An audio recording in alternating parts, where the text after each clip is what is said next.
વિદ્યુત ભારનું સંરક્ષણ. વિદ્યુતની દ્રષ્ટિએ અલગ કરેલ તંત્રમાં ગમે તે પ્રક્રિયા થાય તો પણ તંત્રમાંના વિદ્યુત ભારોનો બેઝિક સરવાળો અચળ રહે છે. આ વિધાનને વિદ્યુત ભારના સંરક્ષણનો નિયમ કહે છે. વિદ્યુતની દ્રષ્ટિએ અલગ કરેલ તંત્રમાં બહારથી કોઈ વિદ્યુત ભાર તંત્રમાં પ્રવેશતો નથી કે અંદરથી કોઈ વિદ્યુત ભાર બહાર જતો નથી.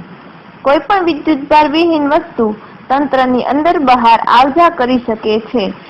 કાચના સળિયા સાથે રેશમી કપડું ઘસવાના પ્રયોગમાં ઘસવાની ક્રિયા પહેલા કાચના સળિયા તેમજ રેશમી કપડા પરનો ચોખ્ખો વિદ્યુત ભાર શૂન્ય છે.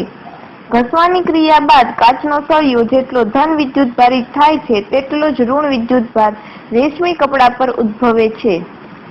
આથી ઘર્ષણની ક્રિયા બાદ કાચનો સળિયો પ્લસ રેશમી કપડા પરનો કુલ ચોખ્ખો વિદ્યુત ભાર પણ શૂન્ય રહે છે. હવે આપણે વિદ્યુત ભારનું સંરક્ષણ સમજવા માટે બીજું ઉદાહરણ જોઈશું.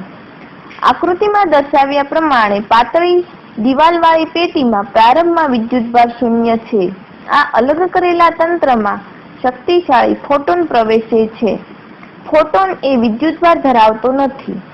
ફોટોન પેટીમાં દાખલ થતા ઇલેક્ટ્રોન અને પોઝિટ્રોનનું જોડકું ઉત્પન્ન થાય છે. ઇલેક્ટ્રોન અને પોઝિટ્રોનના વિદ્યુત ભારો વિજાતીય પ્રકારના અને સમાન મૂલ્યના હોવાથી તંત્રનો કુલ વિદ્યુત ભાર શૂન્ય જ રહે છે, જે પ્રારંભમાં પણ શૂન્ય હતો. આમ આ ઘટનામાં વિદ્યુત ભારનું સંરક્ષણ થાય છે. બીજી રીતે કહીએ તો વિદ્યુતની દ્રષ્ટિએ અલગ કરેલા તંત્રમાં વિદ્યુત ભાર સાથે સંકળાયેલી એવી જ પ્રક્રિયાઓ થઈ શકે કે જેમાં સમાન મૂલ્યના વિજાતીય વિદ્યુત ભારો કાં તો ઉત્પન્ન થાય અથવા તો નાશ પામે.